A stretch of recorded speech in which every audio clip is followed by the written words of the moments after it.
Hello friends, yesterday we were talking about the sexual reproduction in flowering plants. कल हम जो है पुष्पी पादपों में लैंगिक जनन के बारे में बात कर रहे थे। उसमें हम लोगों ने development of the female gametophyte यानी कि मादा युग्मोद्भिद का विकास का अध्ययन किया था। उसमें हमने देखा था कि एम्ब्रियो सैक यानी कि भ्रूण कोश बन गया था। अब ये भ्रूण कोश जो होता है इसमें 3 कोशिकाएं ऊपर, 3 कोशिकाएं इधर और 3 कोशिकाएं इधर होती हैं। इन्हें हमने प्रतिमुखी कोशिका कहा यानी कि एंटीपोडल सेल्स कहा था। इनको हमने प्राइमरी न्यूक्लियस या प्राथमिक केंद्रक। Hello friends, yesterday we were talking about the sexual reproduction in flowering plants. कल हम पुष्पी पादपों में लैंगिक जनन के बारे में बात कर रहे थे, जिसमें हमने भ्रूण कोश का परिवर्धन यानी कि एम्ब्रियो सैक का डेवलपमेंट तक अध्ययन किया था। वो एम्ब्रियो सैक जो है फीमेल गैमेटोफाइट को रिप्रेजेंट करता है यानी कि मादा युग्मकोद्भिद को निरूपित करता है। ये है आपका एम्ब्रियो सैक जो कि अगुणित है यानी कि एन होता है, जिसमें 3 एंटीपोडल सेल्स होती हैं, 1 प्राइमरी न्यूक्लियाई होता है और तीनों ये कोशिकाएं मिलकर अंड उपकरण का निर्माण करती हैं यानी कि एग एपरेटस का निर्माण करती हैं। इस एग एपरेटस में से एक होता है एग न्यूक्लियस या एग सेल कह दीजिए, और 2 होती हैं सिनर्जिड्स। सिनर्जिड्स को हम लोग प्रतिमुखी कोशिकाएं कहते हैं, एंटीपोडल सेल्स हम लोग जो है कहते हैं। अब जब निषेचन होगा, परागकण आएगा, उसके पहले ये दोनों कोशिकाएं जो होंगी वो मिल जाएंगी, परंतु केंद्रक का मिलन नहीं होगा और उस समय 3 cell, 1 cell and 3 cell will be produced. 3 + 1 + 3 का हमको अरेंजमेंट देखने को मिलेगा। ये जो केंद्र में 2 न्यूक्लियस मिलते हैं एक ही सेल में, वो प्राइमरी एंडोस्पर्म न्यूक्लियस को रिप्रेजेंट करते हैं। अब बात चलती है कि भाई पोलन ग्रेन जो है वह कैसे एक पुष्प से दूसरे पुष्प पर स्थानांतरित होगा। कहने का तात्पर्य ये है कि अब हम पॉलिनेशन के बारे में बात करने जा रहे हैं। पॉलिनेशन का मतलब होता है परागकण, परागण। सो दिस इज योर पॉलिनेशन, जिसे हम परागण कहते हैं। परागण में क्या होता है, एक पुष्प का परागकण उसी पुष्प की वर्तिकाग्र यानी फीमेल सेक्स ऑर्गन पर जाता है या उसी जाति के दूसरे पुष्प पर जाता है तो हम उसको परागण कहते हैं। That is when the pollen grain is transferred from one flower to its own flower और another flower through any agent is called your pollination.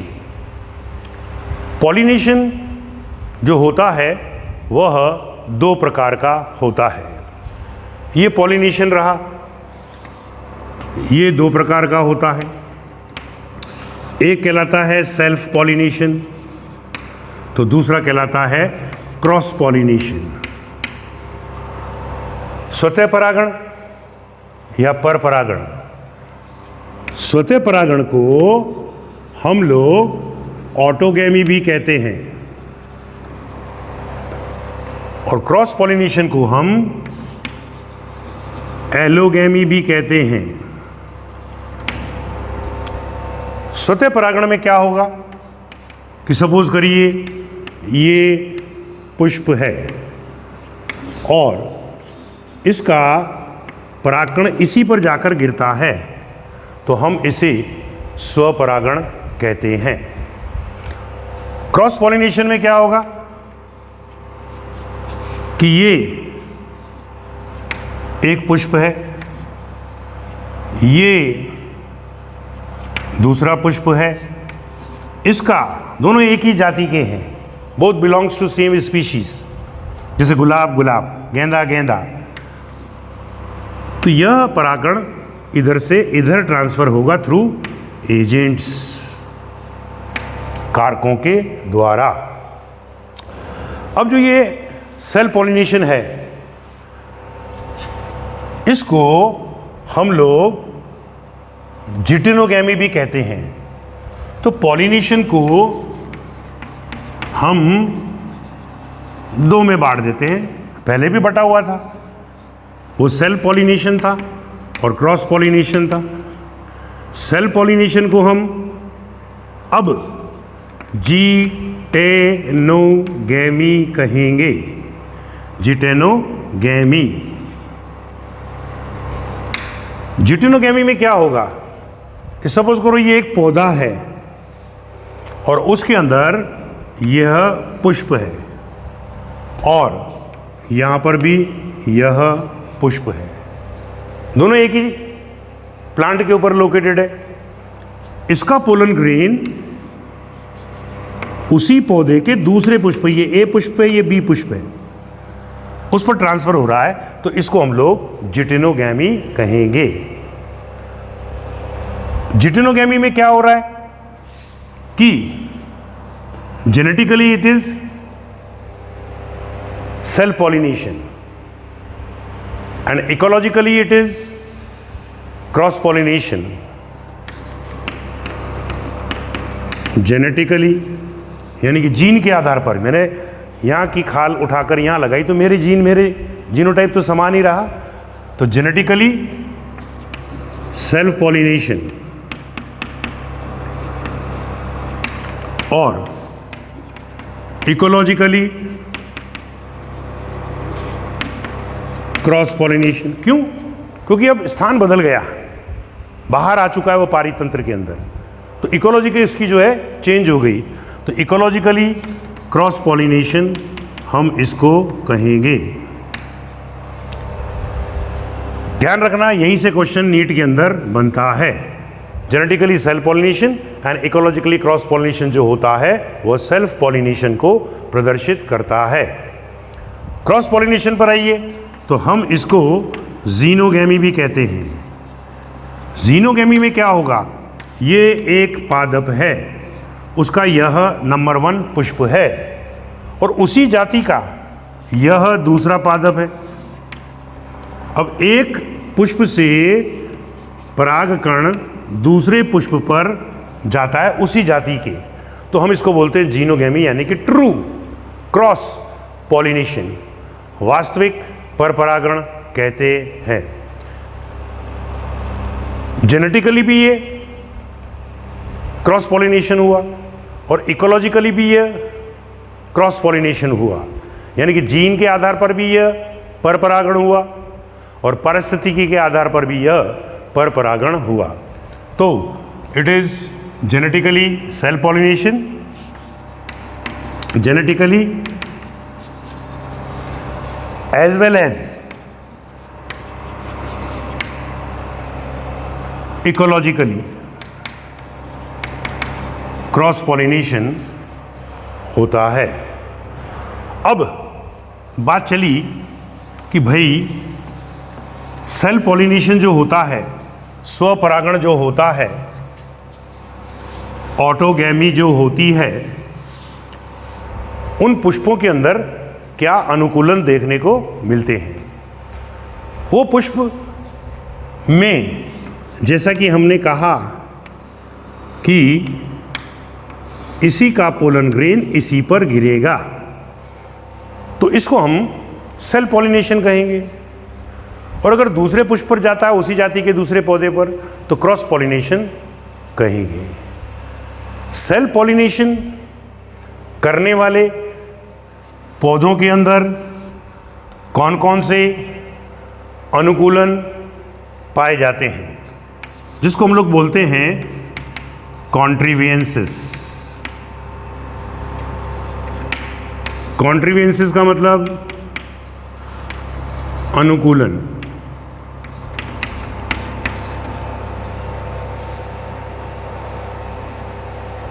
क्या होना चाहिए अनुकूलन? उस पुष्प के अंदर दोनों जननांग उपस्थित होने चाहिए। Both the sex organs should be present in that flower. यानी कि क्या होना चाहिए? मोनोक्लिनी। मोनोक्लिनी का मतलब होता है एक ही पुष्प में दोनों जननांग उपस्थित होने चाहिए। दूसरा, समलिंग परिपक्वता होनी चाहिए, यानी कि होमोगैमी। होमोगैमी इसका मतलब हुआ कि यह दोनों जननांग एक साथ परिपक्व होने चाहिए, तभी तो क्या होगा? फर्टिलाइजेशन होगा। तीसरा, क्लिस्टोगैमस। क्लिस्टोगैमस का मतलब होता है अनुन्मिलिता। अनुन्मिलिता। अनुन्मिलिता का मतलब होता है कि ऐसे पुष्प जो खिलते नहीं हैं, the flowers which do not bloom are called as cleistogamous flower. जैसे कि मटर का पुष्प होता है। अब मटर के पुष्प को देखो साहब, तो वो ऐसे अंदर नर और मादा जननांग बंद रहते हैं, तो अंदर के अंदर ही परागण हो जाएगा, स्वपरागण हो जाएगा। यहां से ये लोग क्वेश्चन बनाते हैं नीट के अंदर कि इसके एग्जाम्पल्स कौन कौन से हैं। तो एक तो होता है पी यानी कि मटर, दूसरा होता है ऑक्जेलिस, तीसरा होता है वियोला, चौथा होता है Commelina. Very important for NEET. NEET के लिए बहुत इंपॉर्टेंट यह है। अब मोनोक्लिनी, होमोगैमी, क्लिस्टोगैमस, ये चीज़ें हमको देखने को मिली। अब हम बात करेंगे कि कैस्मोगैमस क्या होता है। ये भी पॉइंट उन्होंने अपने को एनसीईआरटी में दे रखा है। कैस्मोगैमस में क्या होगा कि दो तरह के पुष्प आपको एक ही पौधे के अंदर देखने को मिलेंगे। इट मीन्स एक खुले हुए तो दूसरे बंद पुष्प आपको देखने को मिलेंगे। उनके एग्जाम्पल भी यही हैं, ऑक्जेलिस, वियोला एंड कोमेलाइना इन्होंने एनसीईआरटी की बुक में दे रखा है। तो यह है कैस्मोगैमस कंडीशन। तो इस प्रकार से सेल्फ पॉलिनेटेड यानी कि स्वपरागित पुष्पों के अनुकूलन क्या होंगे? Number 1 monocliny, number 2 homogamy, number 3 cleistogamous, number 4 chasmogamous. याद कर लेना, very important. Now we move towards the contrivances of cross pollinated flower, यानी कि परपरागित पुष्पों में पाए जाने वाले अनुकूलन। ये मोनोक्लिनी है तो यहां पर होगा डाइक्लिनी। डाइक्लिनी में क्या होगा कि फ्लावर विल बी यूनिसेक्सुअल, कि पुष्प जो होगा वह आपका एक लिंगी पुष्प होगा, यानी कि नर पुष्प अलग होगा, मादा पुष्प अलग होगा। होमोगैमी का अपोजिट हो गया तुम्हारे पास में डाइकोगेमी। डाइकोगेमी के अंदर क्या होगा कि चूंकि यूनिसेक्सुअल पुष्प है तो नर पुष्प मेल फ्लावर कभी मैच्योर्ड होता है, कभी भी परिपक्व हो जाता है, और मादा पुष्प जो होता है वह कभी भी परिपक्व हो जाता है। तो इसको बोलते हैं डाइकोगेमी। डाइकोगेमी के अंदर दो चीज़ें आती हैं, एक कहलाता है प्रोटोएंड्री और एक में आता है protogynous.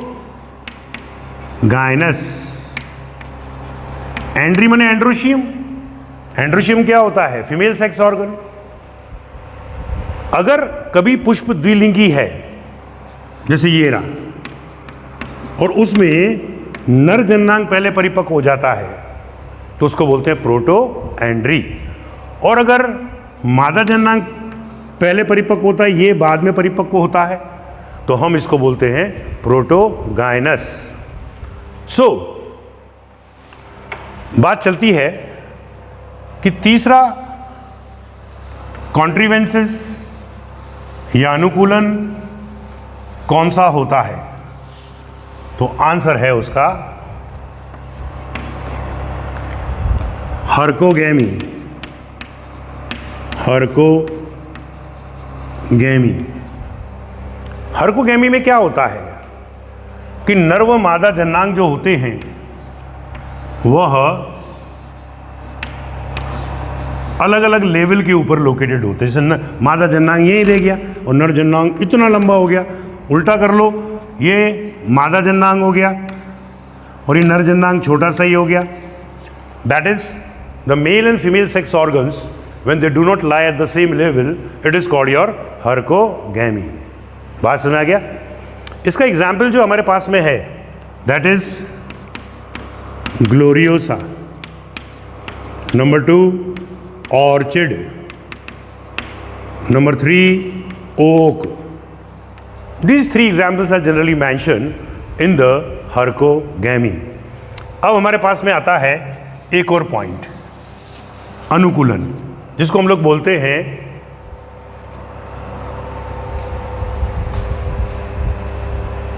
हेट्रोस्टाइली। Actually this is your heterostyly, you can say it, this is your heterostyly. अब चौथा नंबर जो हमारे पास में है that is your herkogamy. Herkogamy का मतलब ये होता है कि there is morphological barrier between the male and female sex organs. अगर ये हेट्रोस्टाइली अपन लेते हैं तो इसका एग्जाम्पल फिर अपने को चेंज करना पड़ेगा। That will be your Primula और प्रिमरोज। और हर्कोगेमी का एग्जाम्पल अगर आप लेते हैं तो that will be your gloriosa and orchid. इसमें क्या होगा कि मॉर्फोलॉजिकल बैरियर हमको देखने को मिलेगा। ये रहा, ये गया, ये यहाँ लटका पड़ा है और मादा जननांग यहाँ रह गया, तो it will be a problem in self pollination. तो ये रहा डाइक्लिनी, डाइकोगेमी, हेट्रोस्टाइली, और एक रहा हमारे पास में हर्कोगेमी। 4 नंबर पर आइए तो हमको मिलेगा self sterility. Self sterility, self sterility का मतलब होता है स्वबंधिता।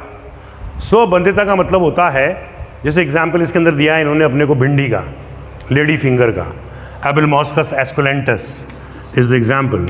सो दिस इज योर एबलमॉस्कस एस्कुलेंटस।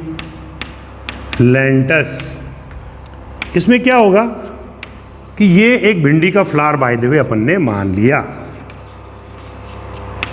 ये रहा, और एक भिंडी का फ्लावर हमने ये मान लिया।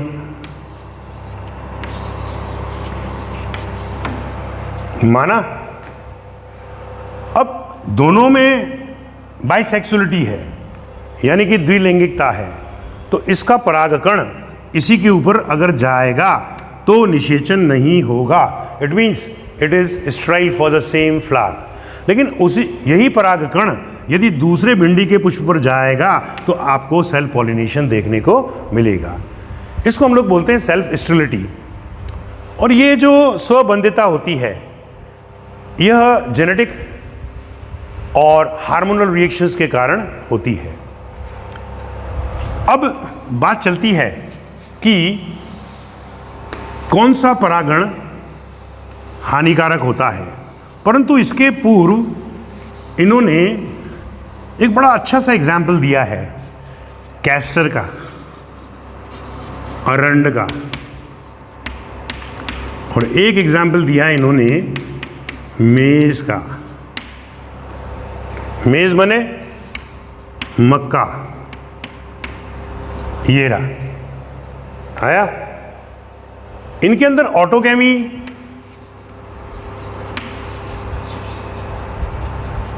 को रोका जाता है, यानी कि स्वपरागण को रोकते हैं, लेकिन जिटेनोगैमी को नहीं रोक सकते। बहुत अच्छा क्वेश्चन है ये नीट के पॉइंट ऑफ व्यू से। That is in castor and एरन autogamy can be prevented but geitonogamy can't be prevented. अब बात चलेगी कि सेल्फ पॉलिनेशन में से और क्रॉस पॉलिनेशन में से कौन सा पॉलिनेशन हानिकारक होता है, it is harmful, and what are the advantage, what are the useful activities of the cross pollination. Significance of cross pollination.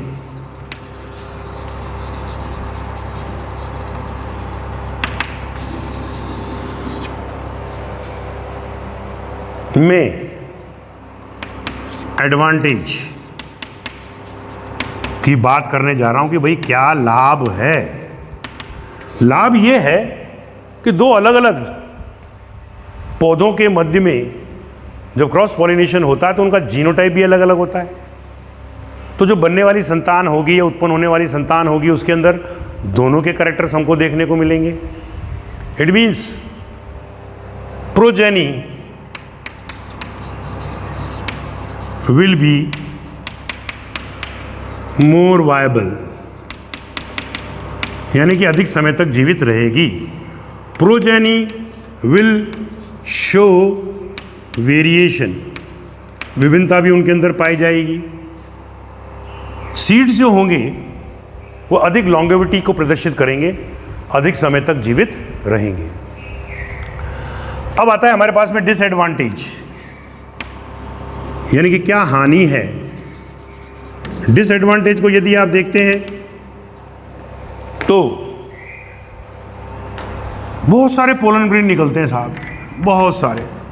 उनमें से एक ही तो जाकर फर्टिलाइजेशन में भाग लेगा तो यह हानि हो गई। सारे के सारे अगर फर्टिलाइजेशन में भाग लेते हैं तो बहुत सारे जायगोट बनेंगे, बहुत सारे जायगोट बनेंगे तो बहुत सारे पौधे जो है प्राप्त होंगे। दूसरी बात, वेस्टेज बहुत हो जाता है पोलन ग्रेन का। और तीसरी बात, एक पुष्प से दूसरे पुष्प पर पोलन ग्रेन ले जाने के लिए एजेंट्स की आवश्यकता होगी। एजेंट्स का मतलब होता है वाहक या कारक की आवश्यकता होगी। बात समझ आ गया? अब अपन चलते हैं आगे।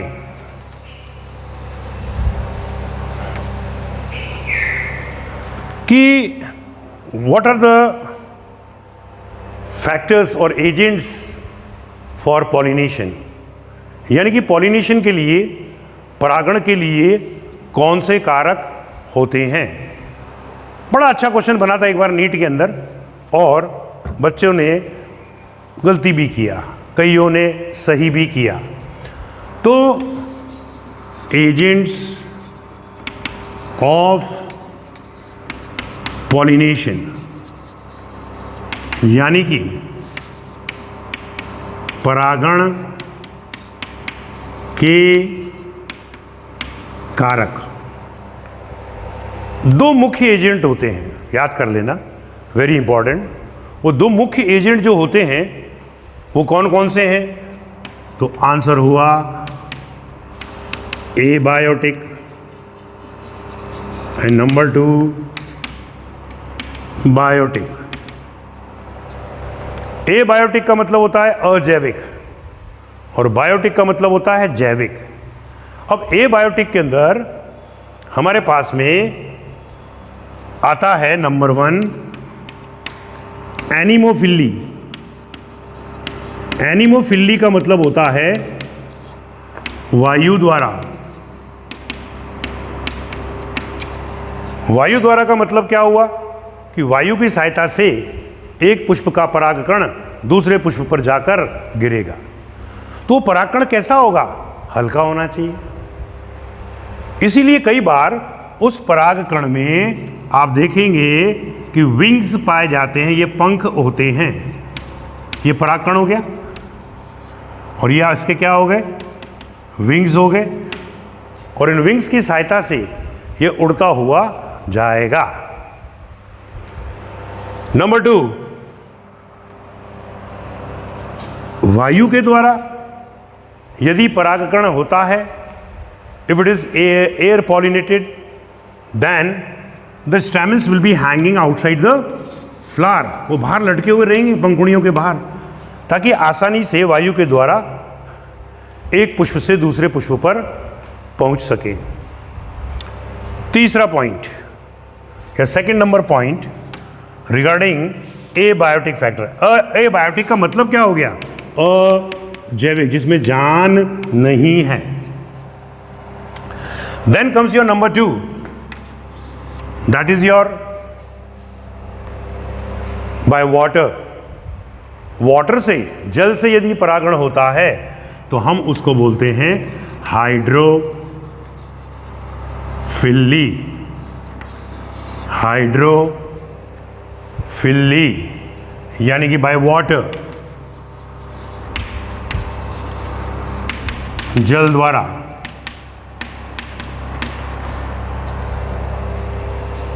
आया समझ में? अब ये दो प्रकार का होता है।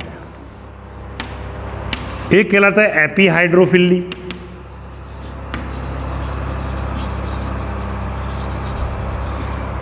एपी का मतलब पानी के ऊपर, ये रहा परागकण और ये पानी है, पानी के ऊपर ही ये तैरता हुआ जाएगा। और दूसरा कहलाता है हाइड्रोफिली, यानी कि जल के नीचे। कैसे? ये पानी है, परागण नीचे जाएगा। इसका एग्जाम्पल जो है वो है वेलेस्नेरिया। क्या है वो? वेलेस्नेरिया। वेलेस्नेरिया में से क्वेश्चन बना था कि इसका जो स्टेमिन होता है, पुंकेसर पुंतंतु जो होता है, वो ऐसे कॉइल्ड होता है।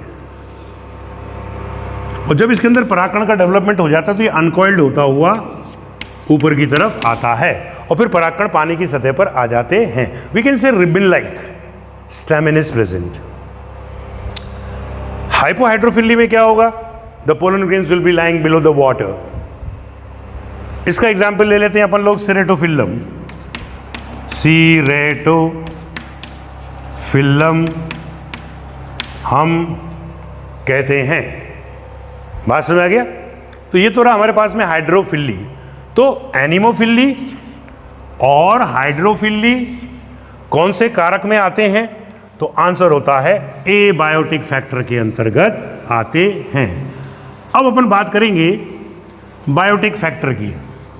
बायोटिक फैक्टर का मतलब होता है जैविक कारक।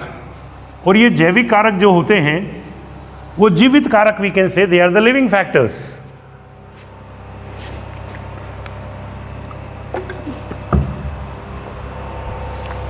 लिविंग फैक्टर्स के अंतर्गत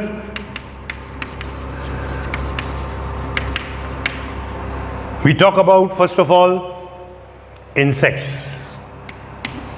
कीड़ों के द्वारा जब परागण होता है तो हम उसको एंटोमोफिलस या एंटोमोफिली कहते हैं।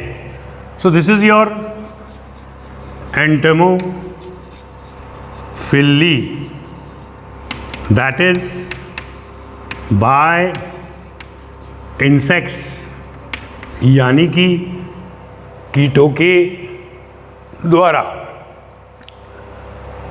अब कीटों की बात चलती है तो ये क्वेश्चन पूछा जा सकता है जो हमारी एनसीईआरटी में दे रखा है कि दुनिया में सबसे अधिक कौन सा कीट यानी कि इंसेक्ट पॉलिनेशन करता है।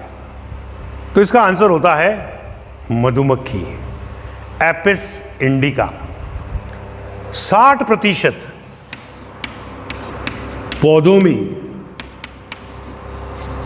क्रॉस पॉलिनेशन एपिस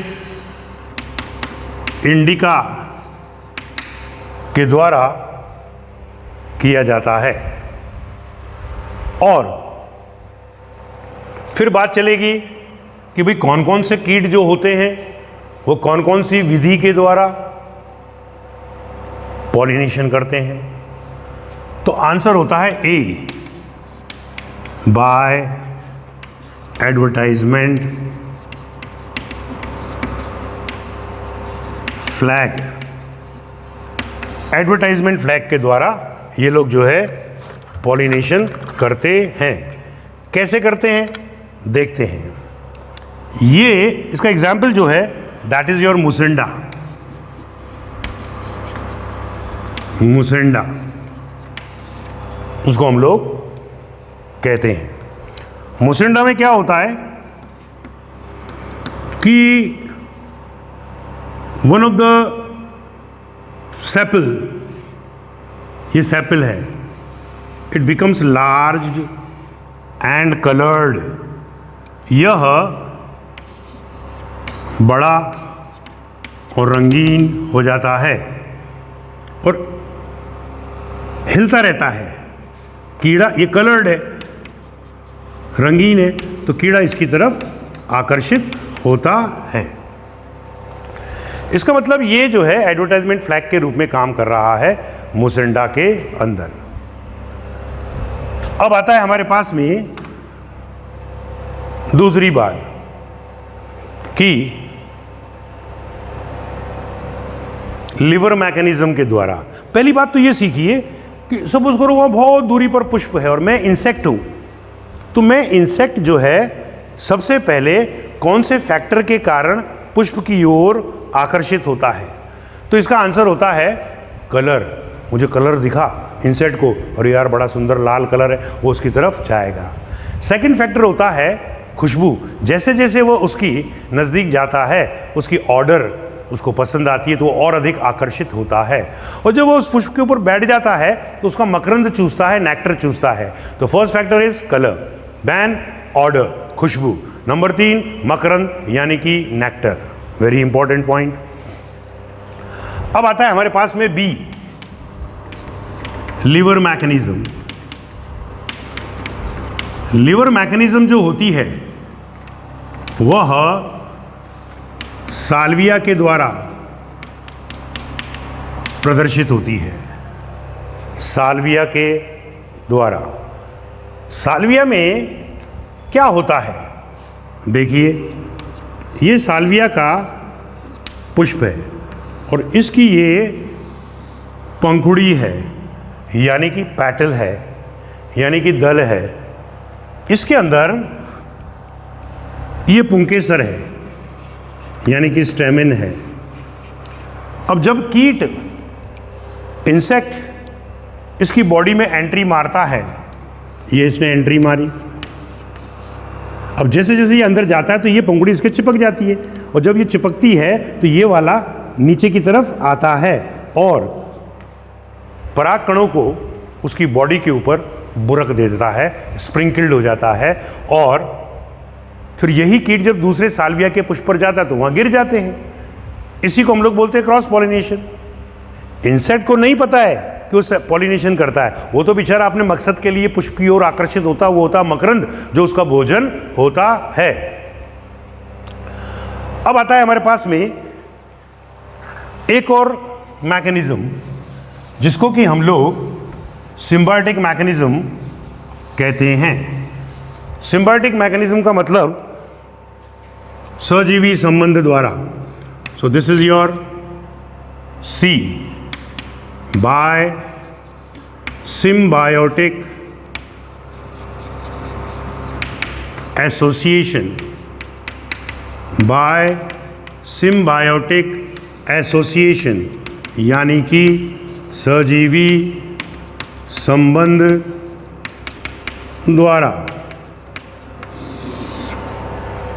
सजीवी संबंध द्वारा, सजीवी संबंध का मतलब दोनों मिलजुल कर परागण में सहायता करते हैं। एक प्लांट होता है, उसका नाम है युक्का। ये रहा सपोज करो युक्का फ्लावर। और एक कीड़ा होता है जिसका नाम प्रोनुबा इंसेक्ट है। क्या है? Pronuba insect.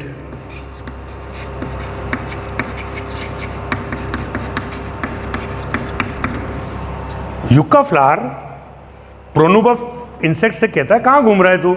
उसने बोली यार मुझे अंडे देने के लिए जगह चाहिए, अंडोत्सर्ग के लिए जगह चाहिए, for ovulation I need space. तो ये प्लांट कहता है इधर आ जा, ये बहुत सारी खाली जगह पड़ी हुई है मेरे पास में।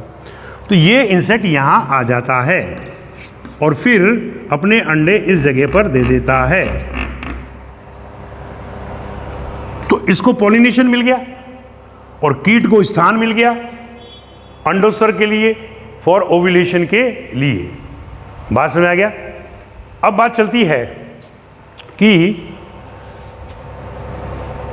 एक और मैकेनिज्म है जिसको हम लोग बोलते हैं ट्रांसलेटर मैकेनिज्म, यानी कि स्थानांतरण विधि। So this is your D, that we call it as translator mechanism. Translator mechanism में क्या होता है? एक पुष्प होता है या पादप होता है या प्लांट होता है जिसका नाम है कैलोट्रोपिस। और ये कैलोट्रोपिस जो होता है उसके अंदर पोलन ग्रेन समूह में पाए जाते हैं। यहां पर ये पोलन ग्रेन जो होते हैं ये रे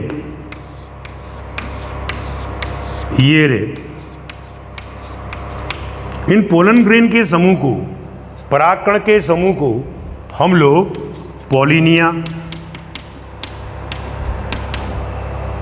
कहते हैं, जिसमें ये वाली स्ट्रक्चर जो होती है इसको बोलते हैं कॉर्पस्क्यूलम। कॉर्पस्क्यूलम। और इनको बोलते हैं कॉर्डिकल। बहुत पहले BHU के अंदर आया था, अपने नीट में तो नहीं है, लेकिन we should have the information. अब ये दो टोकरियां हैं ऐसे पॉलिनिया की। ट्रांसलेटर यानी कि ट्रांसफर करेंगे। तो कोई भी इंसेक्ट जो होता है बहुत छोटा सा होता है, तो चित्र हमने ब्लैक बोर्ड के ऊपर बड़ा बनाया है, बहुत छोटा सा होता है। अब इंसेक्ट इस कैलोट्रोपिस पुष्प के ऊपर जाकर बैठा तो उसकी उपांग जो है, उसकी जो टांग है वह इसके अंदर उलझ गई। इसको थोड़ी मालूम है कि वो इसके अंदर उलझ गया है, ये तो गया। अब इसी उलझी हुई इस पॉलिनिया को यह अपनी टांग के अंदर उलझाकर एक पुष्प से दूसरे पुष्प पर स्थानांतरित करता है। इसी को हम लोग ट्रांसलेटर मैकेनिज्म कहते हैं। अब आता है दूसरी बात, वो क्या कि ये तो अलग अलग मेथड हुए जीवों के द्वारा। वैसे तो अगर हम देखें तो एक होता है चिरोप्टेरोफिली।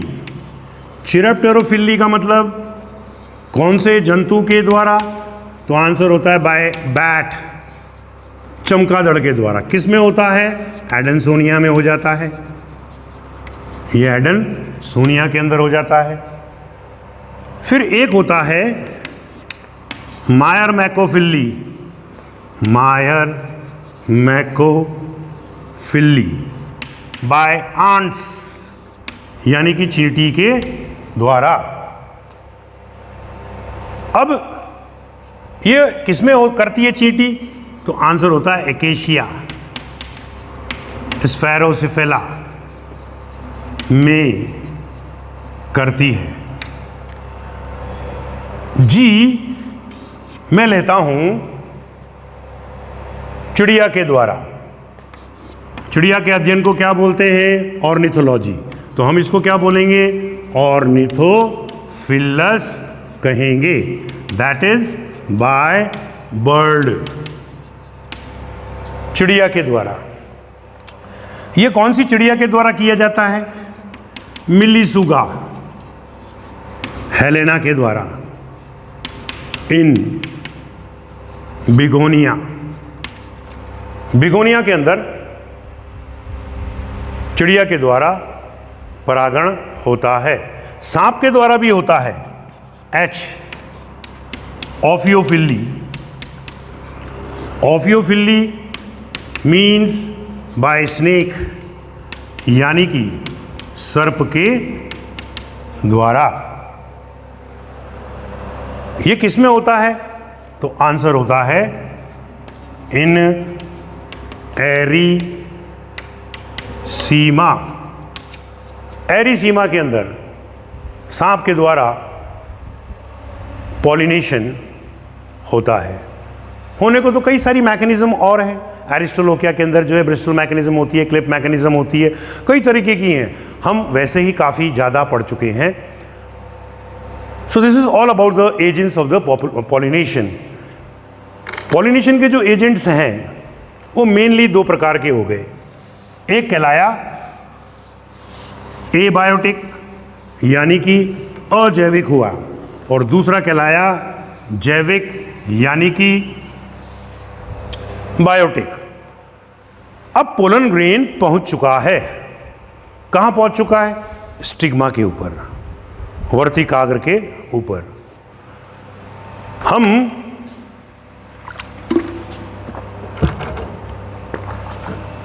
अब बात करेंगे फर्टिलाइजेशन की। फर्टिलाइजेशन का मतलब हो गया निषेचन। कैसे होता है निषेचन, हम स्टेप वाइज उसका अध्ययन करेंगे। You have to see the diagrams very clearly because you will get the matter in your study material. ये हमारे पास एक फ्लावर है जिसके अंदर ये इंटेगुमेंटेड मेगास्पोरेंजिया यानी कि ओव्यूल उपस्थित है। इस ओव्यूल में ये एम्ब्रियो सैक बन चुका है जिसमें 3 एंटीपोडल सेल, 2 प्राइमरी न्यूक्लियाई और 3 सेलों का ये एक एपरेटस होता है, अंड उपकरण होता है। जब परागकण पोलन ग्रीन 2 सेल्ड कंडीशन में आता है तो बाहर वाली सेल तो कौन सी हो गई? टीसी। और अंदर जो सेल होती है दैट इज योर जीसी। दोनों ही हैप्लॉइड हैं। पोलन ग्रेन जो होता है उसके अंदर हम पढ़ चुके हैं कि 2 परत होती हैं, बाहर वाली एक्साइन, अंदर वाली इंटाइन होती है। अब ये इंटाइन जो होती है ये जरमपोर से, जनन छिद्र से बाहर निकलती है। बाहर निकलकर यह पराग नलिका बनाती है। सो this is your pollen tube. Pollen tube किसकी बनी होती है? तो आंसर होता है ऑफ पैक्टोसेल्यूलोज। पैक्टोसेल्यूलोज की यह बनी हुई होती है। लेकिन यह मध्य मार्ग में बोरोन की कमी के कारण फट जाती है। It burst due to deficiency of boron. तो ये बोरोन की कमी माइनस हो गई, तो ये बीच में क्या हुआ बेटा? फट गई। अब परागनलिका कौन बनाएगा? तो ट्यूब सेल कहती है कि सर मैं बना के दिखाती हूं। तो ये एक्सटेंड होती है और ये एक्सटेंड होकर ये यहां आना शुरू कर देती है। ये आगे, और इसका जो न्यूक्लियस होता है वो आगे ही आगे आपको देखने को मिलता है। इस न्यूक्लियस को हम लोग ट्यूब न्यूक्लियस, नाल केंद्रक कहते हैं, विच controls the length of the pollen tube, जो पोलन ट्यूब की लंबाई को नियंत्रित करता है। अब ये जो जीसी होती है इसके अंदर, अब ये पीछे पीछे आ रही है, इसके अंदर एक माइटोसिस होता है।